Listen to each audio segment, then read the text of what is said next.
Merci beaucoup à tous les spectateurs, à toutes personnes qui nous suivent en ce moment. Bonjour et bonsoir par rapport à l'ère que vous êtes. Aujourd'hui, je reçois des hommes de Dieu dans mon plateau. Il s'agit de pasteur David Chilou Kabongo et le pasteur Stéphane Kalonji de l'église Cité Bethel. Mais ensemble avec ces deux hommes de Dieu, nous allons parler sur l'avenir de l'église. Tozo kende wapi. Église eke wapi komi wapi. Bato tolobaki ki baza bato ya molimo te. Bakomo seka église de réveil. Nous allons parler que de l'église de réveil aujourd'hui. Ah. Ba papa bako expliquer biso avenir l'église de réveil eke wapi. Biso kende wapi. Et si je parle le même langage avec mon réalisateur, Bob Kokissa, le réalisateur le plus rapide et le plus emblématique du temps de la fin, est-ce que tu peux nous balancer un élément de la version Nouvelle TV afin de recevoir Bapongo Mibale o Yali de Banzambe? Let's go.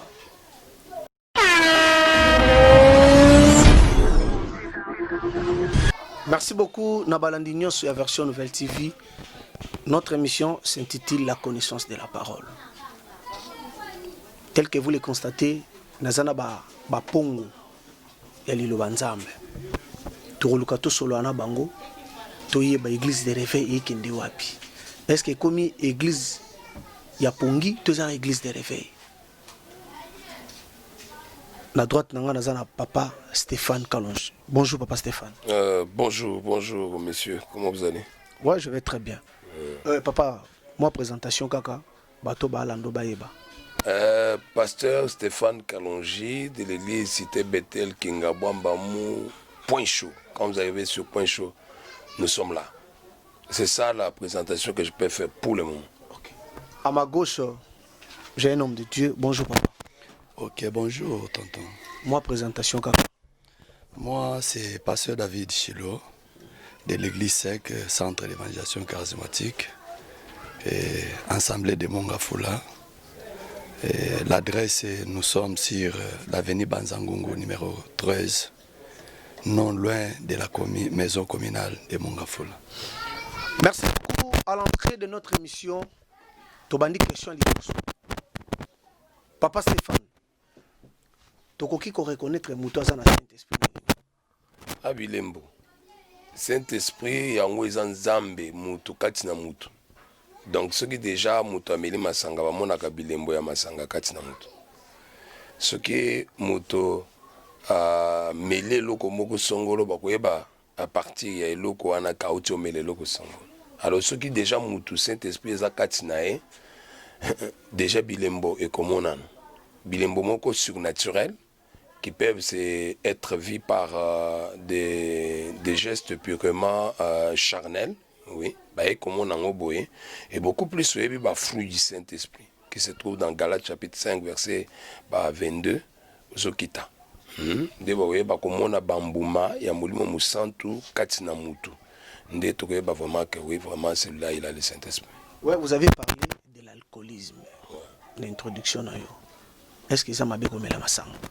Effectivement, masanga en soi il faut pas qu'on mélange. Faut pas qu'on mélange. À la naissance d'un sacrificateur, d'un homme qui devait diriger des juges qui est Samson. Il a été interdit. Même dans la Bible, il était interdit que les sacrificateurs ne soient touchés. Est-ce que tu as un témoin comme exemple? Témoin, un verset biblique. Ah, mais dans la Bible, hein, il est écrit dans la Bible que maudit même celui qui s'approcherait, qui prend, dans un proverbe, il prend qui s'approche de la Bible, ou qui s'approche de l'alcool, ou qui livre, ou qui donne à son prochain, qui fait boire à son prochain. Je vais vous les donner en attendant que nous sommes en train de parler. Le temps, papa, Zoluka, verset biblique. Pasteur David, au moment où vous contredire les prophètes de la nation de Nil ici. Ah. Il y a les cas Michel le Bémila. Vraiment, surtout biso, tolingate kotanga kombo abato. Tengana tangi tangite, ça n'engage que les journalistes. Ah ok. Mais peut-être ils appellent opinion mais ce qui est vrai, masanga biso bana nzambe to romela ngote. Mais pas à mon nzamba ou prophète. Non, même Jésus avait dit non. Alobi ba onyo so bazo benganga mokonzi. Mokonzi. Ba onyo so ba okota na bokonzi te. Parce que belé ba oyebisanga to prophétisa, to sala nyonso. C'est pour dire que maintenant quelqu'un peut chasser même les démons, il peut prophétiser. Mais ces jours-là, Jésus a dit non na ebiote. Là, ce n'est pas un problème. Nous ne sommes pas flattés de ça. Prophète de la nation. Papa Stéphane. Oui. Prophète de la nation bien melana mais yo le bien ko meliam ko simba kute ya lisum. Comment te que boza ko se contredire une église de réveil par rapport à la catholique. Non, oyebi je prends d'abord comme Proverbe chapitre 20 verset 1. Les vins est mon cœur. La boisson forte sont tumultueuses. Quiconque en fait accès n'est pas sage.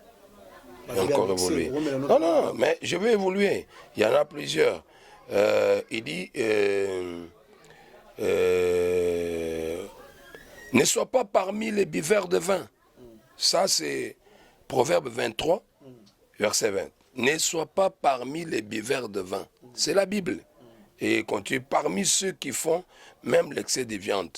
Là, on en parle encore de viande. Vous voyez? Parce que vous avez parlé de l'excès de vin là-bas. Mais ici, on dit ne sois même pas parmi les buveurs de vin. Donc, il faut déjà au Tchango, quelque part.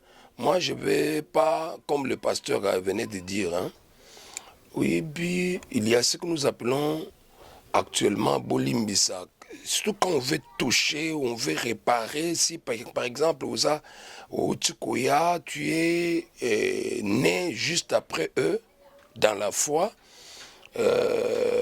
ou encore, aux anomaux connaissances, Songolo Lingioloba, vous allez voir quelqu'un vous dire, ça c'est de l'africanisme. Vous allez bosser en Mukolo. Hein? Donc Mukolo y est à un endroit à Kozala, même ceux qui ont Longoli Bilamba, Batkolo Bateke, Mukolo Longoli Bilamba. Donc il faut qu'on ait pour Mukolo Longoli Bilamba. Non, il y a des choses qu'on doit remettre. Parce que les enfants de Dieu, Bazokouya. Même l'apôtre Paul est venu après, il a corrigé l'apôtre Pierre. Au sujet Misuni Ermogo Alobi, Ermogo Abungi, apôtre Paul à reprendre. Comprendre? Alors, l'œuvre de Dieu ne nous appartient pas. D'abord, l'église, Matthieu chapitre 28, verset 16, Zoloba, c'est mon église. Qui dit ça? C'est Jésus. Quand il dit c'est mon église, donc ça n'appartient à aucune personne. Esaïa Moutouté. Alors, ce qui Esaïa Christ. Alors, Christ, c'est la parole. Laissons la parole parler. Est-ce que toutes ces personnes qui brandissent aujourd'hui, est-ce que vous ne voyez pas qu'il y a l'apostasie? Vous ne voyez pas que l'église se déroute déjà de la voie? Où est maintenant la puissance de l'église? Mais il y a la modernité de la parole de Dieu. Non. La parole de Dieu n'a jamais été modernisée. Elle est toujours d'actualité. Moi, je parle de l'actualité de la parole de Dieu. La parole de Dieu est modernisée par qui? Qui a le droit de rectifier ce que Christ a fait? Papa réveille. Hein? Papa réveille. Ah, vraiment, de Ronanga. Toi, papa n'a biso, n'a tanga na kombo. Papa kasa na basi neuf. Mais papa réveille. Où allons-nous avec l'avenir de l'église de réveil? Non. Est-ce qu'il faut soutenir la polygamie? Toi, il faut donner la connaissance na bana nzambe qui polygamie zamabe. Non, il y a un problème sur ça. Au Moni, il y a des hommes de Dieu aujourd'hui. Bakopé sa message moko, il y a protection. Na façon que ce qui a lobby polygamie à cause de paix bateau moussous. Mais ce que moi je peux te dire, Nanzelo tozo kendeza lokola toza ba chauffeur. Yo zana mutuka, ngape na zana mutuka, mais na poko biso nyoso to kendo verset. C'est-à-dire versement wana bako ngana kopesa 70 000, yo pe 70 000. Maintenant Nanzela, victoire, par exemple, victoire Kitambo, eza 500 francs. Mais yo ko ya pena mutuka. Olobi, victoire Kitambo, 200 francs. Nous sommes en façon de tirer des bateaux. Vous comprenez? Maintenant, ceux qui ont un rapport normal, au Rosala, chasser dans Moussala. Pasteur, Bisson émission ma accélérateur la connaissance de la parole. Pasteur Kassalobi, Nzambazo Bisa, Adalobi, voici cette fois-ci. Os de Teso. C'est que, soit qui moi, c'est mon basebele. Ah, non, à comprendre un peu parole en amabe. Oh. Ah oui, il a compris ça. Azo yokangote, mais azo tortirer des versets. Et le bien bon côté. Azo torturer verset. A tortirer. Abiba kote za gebeli bazo ka. Te, eza bon côté. Parce que tant où y nzambe mo azo ki morote. Ce qui alinga ya zo ngwe, alinga zo ngwe belé. Pour ça. Mais lui qui était dit azu moko. C'est pour te dire que moi si azara ya mutu moko. Mobali pe aza mutu moko. Papa Stéphane. Ngana moni bo bundisa papa ba réveil. Tu n'as pas sa verset sur ma sang. Ngana moni ozo pesa ba pesa ba papa.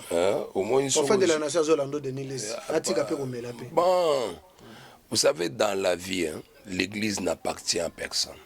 Que nous respectons tout le monde qui est élevé, Dieu est en train de vous utiliser, mais le Dieu là a mis des garde-fous, c'est sa parole. Nous devons rester totikala na makomi ya Nzambe. D'ailleurs, mutoko longola biso oya kofuta biso kane pasteur alobiana, c'est Dieu lui-même. Oye biso na sali bêtise. Nzambe na oefasenga. Peut-être tant toujours baboué mtazolo ba oh oyebi bazonga ko effacer ba grand ba ko s'effacer bangumo ko parce que parole de Dieu eza lokola gomme. Eza pe lokola bic ou bien crayon. Ozokoma ya moko ko effacer yo. Au salimbeba ya moko ko effacer yo, yo moko ko s'effacer sans que parce que dans le champ de Dieu c'est Dieu lui-même qui s'occupe de cela. Si on a ça bêtise, ba le belanga souté papa. Le Seigneur est entré. La Bible dit qu'il est derrière sa parole. Comme il est derrière sa parole, la table bêtise, Dieu est derrière. S'il faut dire la vérité, est-ce que le papa ça conduit le Saint-Esprit to baza charnel? Papa nous sauté. Papa nous sauté. D'ailleurs, oya miyebi kaza charnel akoye bakaka parce que molimo mo santo ya moko etangisaka moto ke koto ozokendo osobimi. Mais parmi il y a des gens qui s'entêtent hein. Mais parmi ba fouilles à Saint-Esprit et parmi ba fouilles de la chair batanga querelle. Oui. Mais si aujourd'hui tu bito total la peine bien, au monde qui bato afinga na TV, bato ba boka na ba jeton na TV et ba passer l'église. Au monde ndenge biso to solo ba. Au monde que to solo ba na j'aimerais vous dire que c'est avec réserve. To so mi bango pour émission pesa la bien. Pour basa pe na bato na sima, bazolanda bango. De sorte que bato en attend pas zomona, nous n'avons vexé personne. Et que ça la mission mo va bien. Moi, je regarde les gens, vous avez quitté chez un pasteur, vous avez votre, comme on dit, votre église. Mouyuki azope sata respect na papo ya bokoliete. Zomona biloko wana, ils a purement habité. Tobenga ngonini bande kubope sanga terme moko bona benga mais balimbisa, ça c'est manque de politesse. Et si vous êtes un enfant né dans une maison de quelqu'un, comme moi j'ai fait toute ma vie à Bethel. Si Dieu t'appelle quelque part, mais qu'on cracher sur ma vie à Bethel. Mais papa Stéphane, tant que le Bethel, les zones dirait aux hommes toute tension. Non, pas tension. Aujourd'hui avec pasteur Moïse Mbi, il y a toujours des scandales. Non. Les scandales, quand vous parlez des scandales là, il y a des gens qui parlent à mal de quelqu'un sans le connaître ou sans être avec lui. Mais moi, je ne peux pas suivre ces histoires de Guégué là que je ne connais pas parce que nous suivons autre chose et vous suivez Guégué. Vous comprenez que papa Stéphane a côté le pasteur Moïse Mbi, c'est parce qu'il a bêté. Papa David. Ah, papa. Phénomène Guégué Karatolo. Parce que tout le monde l'avenir église de réveil. Au monde, nazolinga vraiment, nazongiso un peu mon mouké. Nazozongisa public. Biso, to été pour na la polémique. Biso toza ba défenseur, il y a vérité. Voilà. Parce que même David dit, dans ta lumière, moi aussi je vais la lumière. C'est-à-dire, la parole de Dieu est la lumière pour moi dans Zambé. Il faut moi dans Zambé et bango. Parce que ils ont bloqué Batolelo, ce n'est pas seulement Satan. Parce que Satan, il est Satan pour tout le monde. Il n'est pas seulement Satan pour toi. Maintenant, ils ont bloqué Batobele, et ça ignorance, on les a bloqué Bato. Maintenant, tant que vous avez makambo ya nini, ya polygamie, le la papa na bisokas, ou bien ya masanga. Ce que vous avez na proverbe, je crois, Esa chapitre 31, verset 4. La Bible dit, ce n'est point au roi. Ce n'est point au roi de boire du vin, ni au prince de rechercher des liqueurs fortes. C'est pour vous dire que Masanga et Ponabiso, nous sommes des princes. Et Jésus est le roi. Vous comprenez? Ah. Maintenant, prince, il y a aucun zéla en athée. Car on est passé, c'est Fanazaki. On continue sur un verset. Mais on est ancienne alliance. Papa. Ce qui est ancienne alliance, Babouakango. Babi, un peu de liqueur. Non. Babouaka alliance. Apôtre Paul. Parle bien un peu de liqueur pour la santé. Na continuer. De peur qu'en vivant, il n'oublie la loi. De peur qu'en vivant. Quand il va boire, il va oublier quoi? La loi. On continue. Et ne méconnaissent le droit de tous les malheureux. On continue verset 6. Donnez les liqueurs fortes à celui qui périt. Il faut donner à celui qui périt. Et la Bible continue. Et du vin à celui qui a l'amertume dans l'âme. Qu'il boive et oublie sa pauvreté. Et qu'il ne se souvienne plus de ses peines. Mais moi je suis dans le Seigneur, moi je ne suis pas pauvre, moi je suis très bien, je me sens très bien. D'abord la richesse c'est cette parole de Dieu là. Alors moi je dois boire ça pour faire quoi? Donner à ceux qui en ont besoin, qu'ils boivent et qu'ils oublient ce qu'ils ont comme peine. Moi ma peine, il a déjà pris ça. Je n'ai plus besoin de prendre du vin et de faire tout ça. Donc, au monde tout ça, vous se référez, non, Bible, Ancien Testament, et Nouveau Testament, papa. Il n'y a pas de Nouveau Testament sans pour autant que nous puissions entamer par l'Ancien Testament ou l'Ancienne Alliance. Et ce temple de Père. Toujours funda mutute, mais l'émission s'intitule la connaissance de la parole. Papa bazo pesaga éclaircissement na bino baye o wapi. Peut-être papa na bino te abino comme la masangiza mabete. To lobite ka te abino mabe. Mais chez nous ici c'est la connaissance de la parole. Ah, papa David. Anazo linga vraiment na beta c'était place wana car ndenge passé à Zoloba. La Bible dit que lui qui était riche, il s'est fait pauvre. C'est pour nous donner nous la richesse. C'est-à-dire en tant qu'un enfant de Dieu, je suis riche. Je ne peux pas vraiment, c'est-à-dire je ne peux même pas, c'est-à-dire que ça là, moi dérapage, non. Nazota molana conviction. Au moni batoana, ils ont déposé en zoto. La Bible dit que la chair a des désirs contraires à ceux de l'esprit. Et l'esprit aussi en a. Ils sont opposés. Mais marchez selon l'esprit et vous n'accomplirez pas les désirs de la chair. Tant que vous avez nommé la massang, c'est l'esprit où on a ébissé. Ou bien sans autonaï. Papa Stéphane, toujours le bel église à venir église à Congo. Aujourd'hui, toujours on a, comment on appelle ça, ensemblement de pasteur au papa Sonia Zaokamba RSC, le les a divisé en deux parties. Et tout le monde a querelle na TV. Le prophète de l'Okamba a représentant Nangamunaye, évangéliste papa Soni Peza représentant Nangamunaye. Yo étant qu'un homme de Dieu parce que na yebi que ba pasteur a betel pena ba kota makambo te biso tozana ba tozaka ligne te wana pena na yebi tozani na RC tozani nini te ba yeba yango biso tozana apôtre na biso biloko wana ba ndenge ba sala ka ngo bazama biso tozana tozoluka nzambe étant que moko pe ya bakambi et église de réveil ozokamba ba pate o bazana ba église ba RC wana le bipé ba wana pour ça ba yoko ba bongo la mitema eloko nyoko lo ba comme commentaire. Ce sont des leaders. Pour moi, le dérapage n'est pas venu aujourd'hui. Le dérapage de l'église, ça date d'il y a longtemps. Nous avons un père qui nous a montré la voie. Vous confirmez aujourd'hui que maintenant, il y a l'église Bethel Balandakate. Pourquoi? Parce que depuis très longtemps, on a collé une église, moi, j'ai 17 ans. Peut-être 3 fois il y a ongana qui dans mon église. Alors tiko tala, ndenge biso to kolela une église, en aucun moment to mona apôtre na biso ba régime nyonso elekia eleki na miso na biso. Na botami na deuxième république, to koti troisième tina ba régime nyonso côté na mona te ono to kende ko kota. Le problème c'est nous-mêmes, nous n'avons pas donné to mi pesite kilo. Il a fallu que Bango Bakondiambo Kabaya Kepanabisu. Oui, bien un jour, j'ai suivi pour ne pas citer son nom, mais quand même, Walumcheng. Ayakiawa, Azako, ko reconnaître ministère, Yamoko Nabana na Yena Kingabwa. Il a dit une chose qui m'a aussi beaucoup intéressé. C'était quoi? Ministre Akokende, Sokazana Posa Nganga, Akokende, Tina village, Kote Nganga Zali. Akende ti Mwanzele Bungi Akoti. Mais pasteur, ceux qui sont posés par ministre, ils na kati bureau. Pourquoi il y a quoi même na kati bureau nangati? Ça veut dire qu'on a pététisé cette fonction-là. On l'a trouvé qu'ils ont digne. Alors que ils ont sauvé. Bozo quand même, ce qui se passe ailleurs. Mais nous, c'est avec la grâce de Dieu que ce pays est sauvé.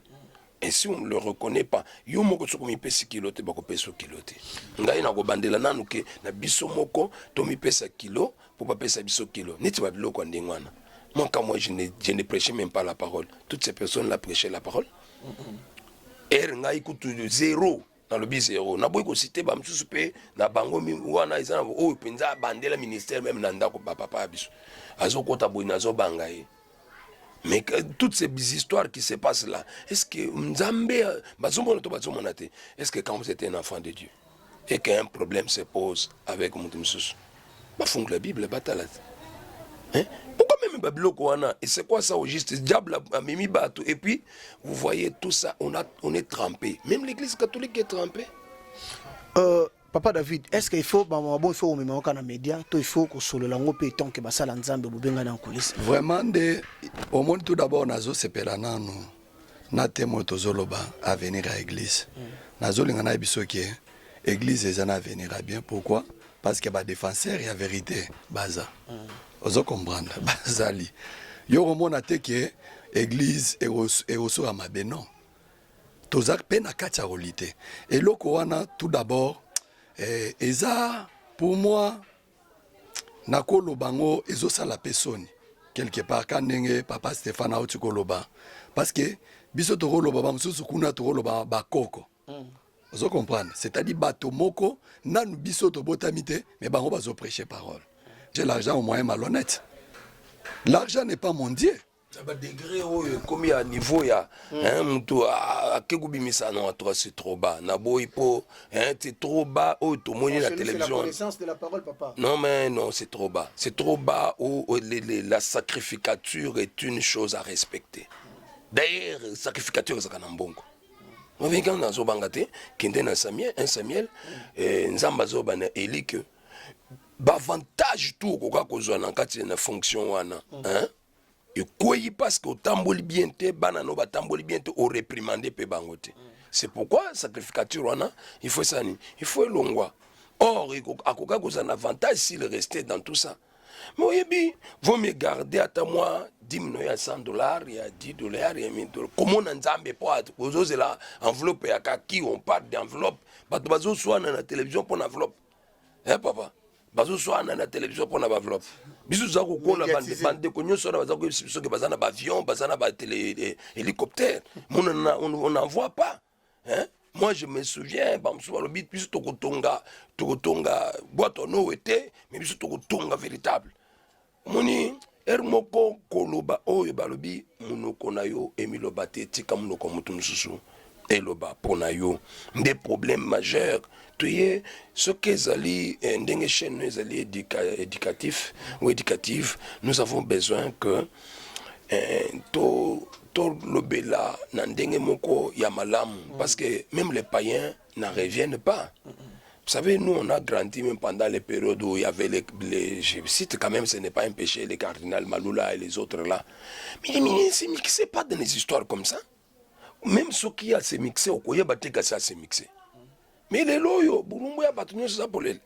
Parce que yo moko, au salaire rare. Mais. Pas conviction, pas sentiment, na yo exposé. Moutou n'a pas sentiment, Moutou n'a pas sentiment. Parce que Bonzambe vend des katinaye, ce qu'il donne là, c'est la vérité.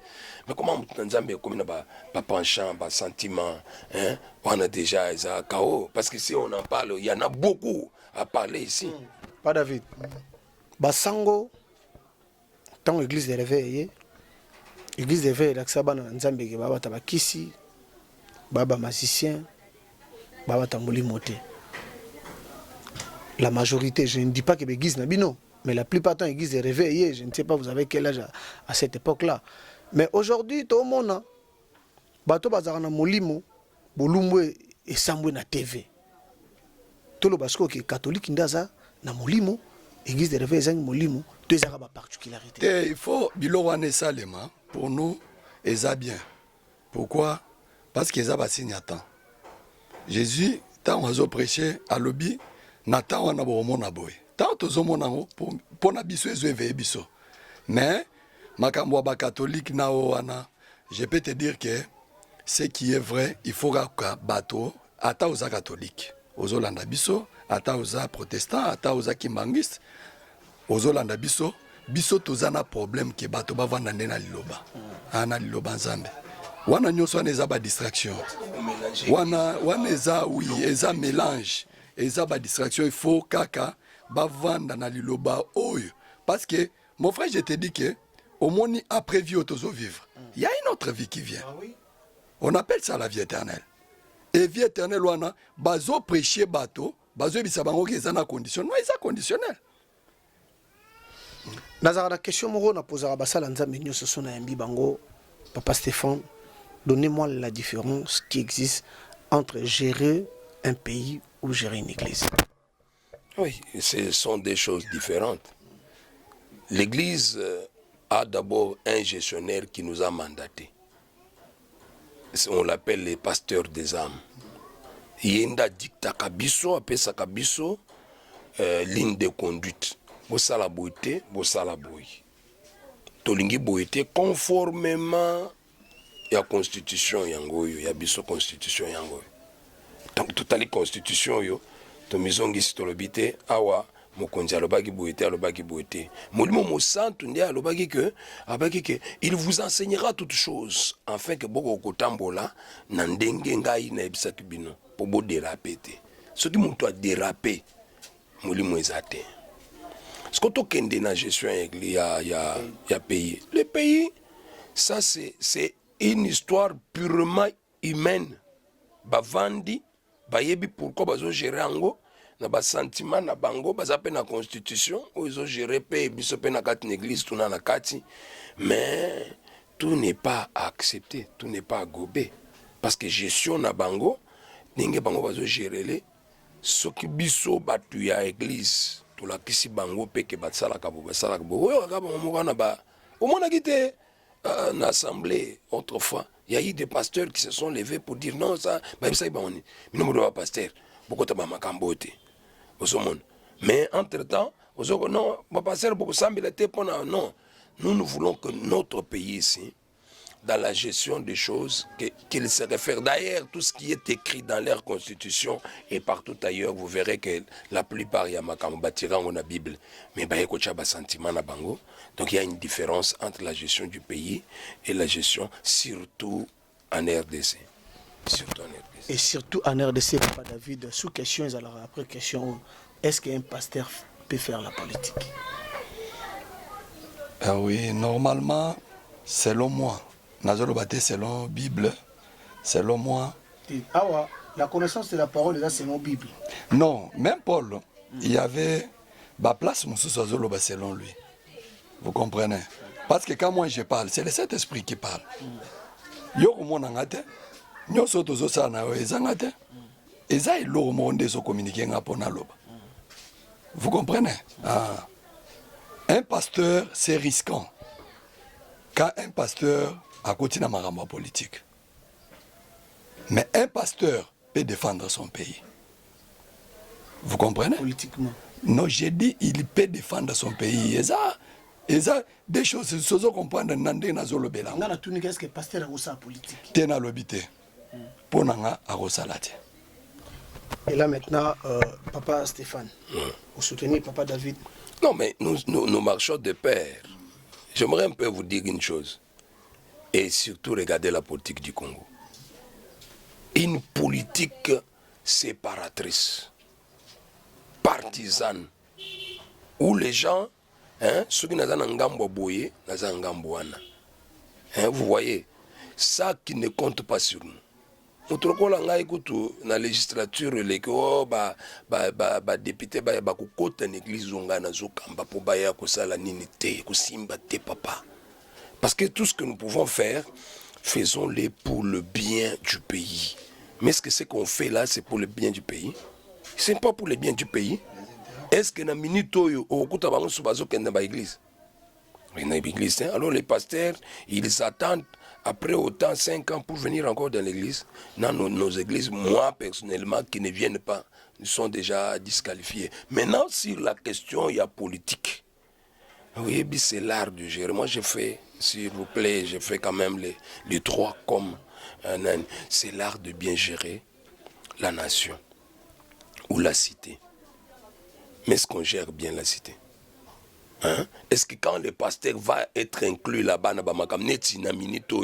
et comme bidon boy, nga pasteur ce que na parti boy, pasteur ya na parti boy. Imaginez-vous qu'est-ce que ça va faire, parce que maintenant ils sont là-bas ngimbo, et au Congo il y a un esprit qu'il faut délivrer ce pays ici. Il faut le délivrer parce que c'est OK dans le football.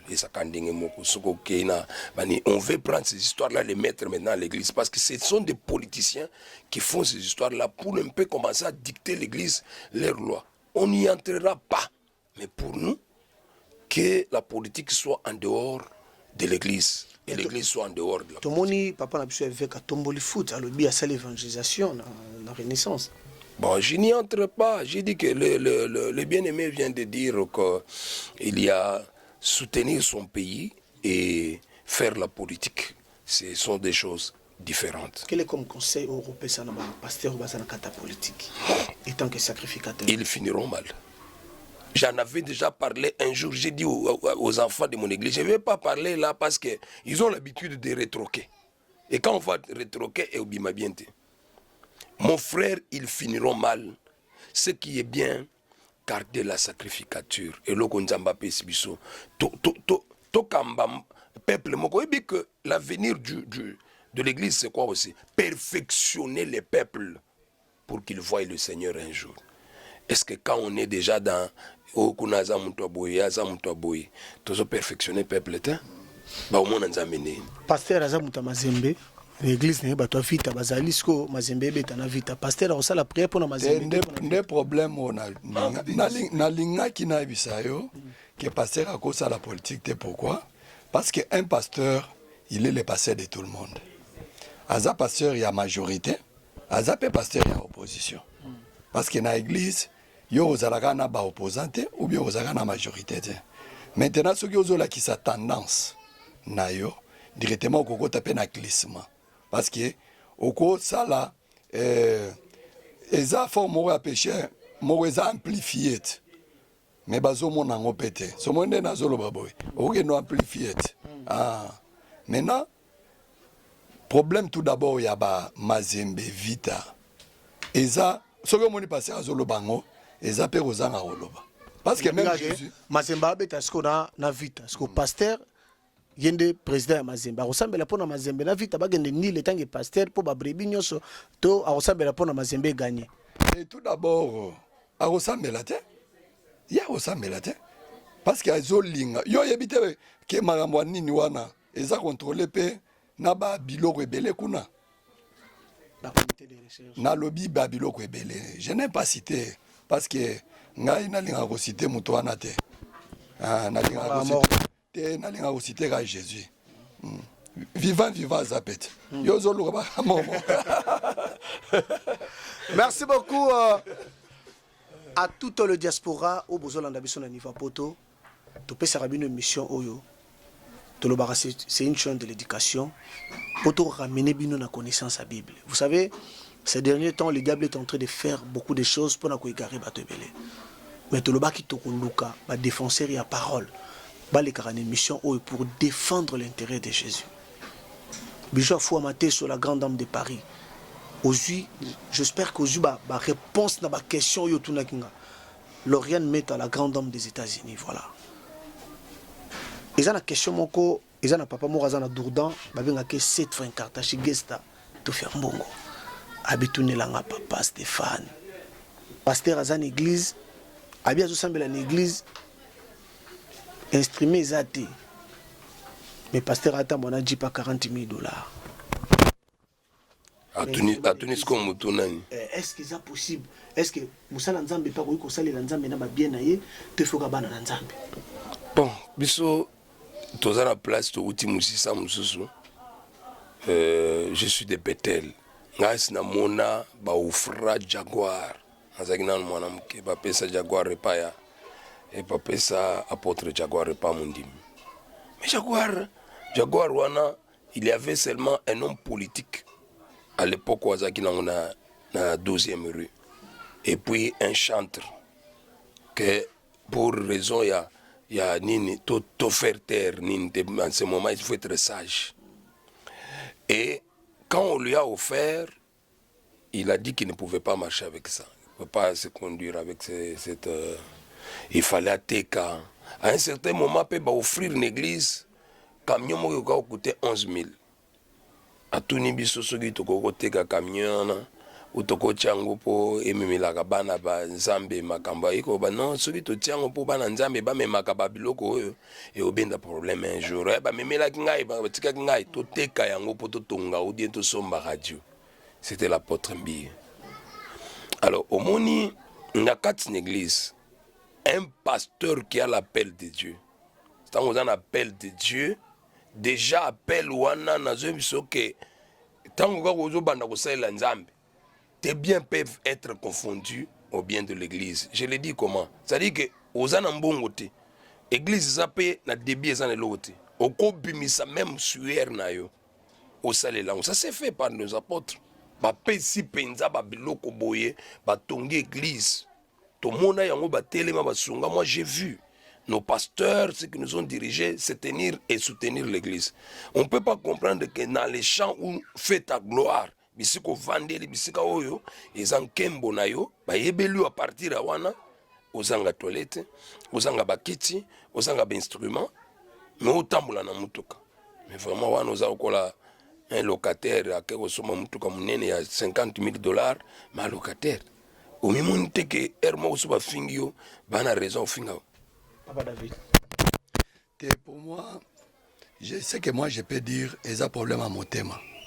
Au moni ceux qui mutazana motema be arosomba te arosala pete mais nga nazosenga na baninga bao bazolanda biso. Si tu es un homme de Dieu, il faut apprendre à investir na royaume. Oui. Okosala ngo ezaka pona bolamu na yo pe eza pe pona bolamu ya Jésus. Eza pona bolamu ya Jésus. Dernière question, eza na papa moko komona ye le président Kuchu Solali Kayabu. Alobi akendaki na église moko azaki na problème. Ba yambi pa musala nzambe pour ne pas citer les noms parce que c'est une chaîne de l'éducation. Alobi na ye délivrance na yo na niveau na monelango il faut offrir nga $600. Abi sur place azaki na $100 abi papa na zakara na sa alobi te.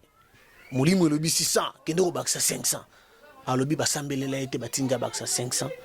Avant d'aller na motema est-ce que délivrance est commis à côté? Te Paul alobi biloko wana te.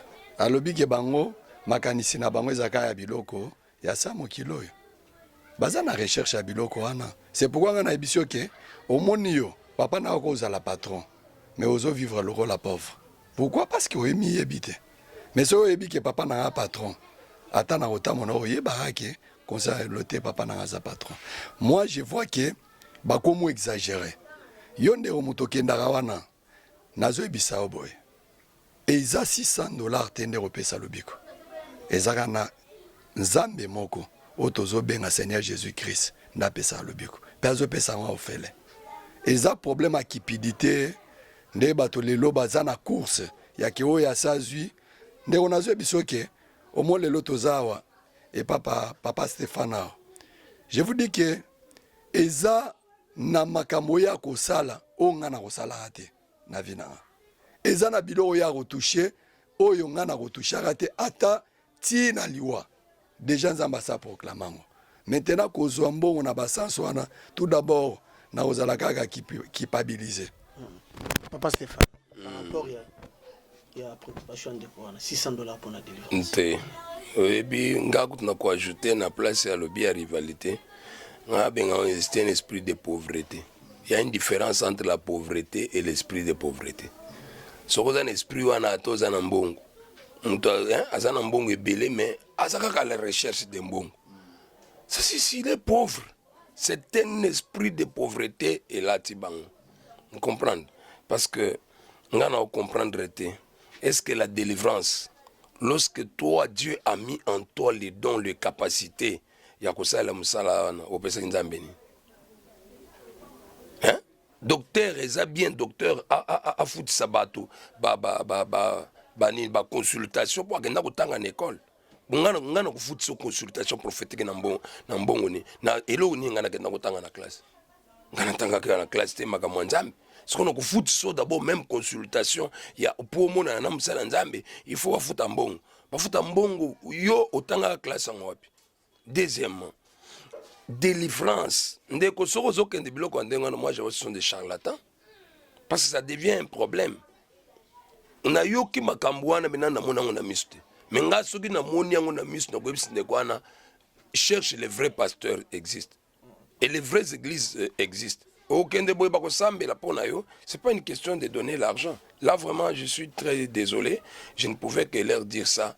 Et d'abandonner ça, c'est faire insulter. Pour Moni Moussaloyo, Bafou Bakoti. Étant Bakoti, Tozole la Mingi. Pour Hermon, journaliste, moi, tout n'a mais bien peu va passer au défendre à la télévision. Toujours nous qui répondre à tout. Nous, comme vous êtes venus là, nous parlons par rapport à ce que vous nous donnez comme question. Mais je ne peux pas aller ici, je paye l'argent pour commencer à dire à tel, ce que tu dis pour les femmes, ce que tu dis pour 20, ce que tu dis pour les délivrances. Non, les propriétaires de cette œuvre existent. Ils disent des histoires professionnelles. Kolo elanga, eza Yesu Christo, asa kale bango, atabazolo bawana, et l'eau est assusté. Na mine na monoko na bango na mine est assusté.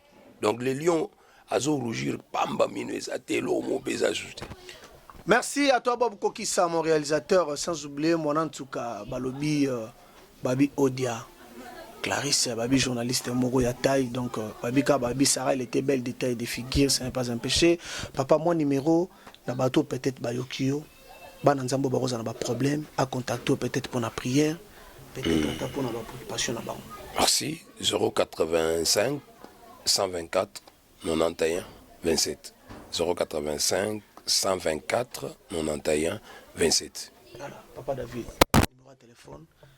Bayokio Barosa l'intéressé na benga pour ça l'anzambo moi prière nous avons connaissance de l'église 097 014 71 48 097 014 71 48 089 737 63 et 61 94 089 737 61 94.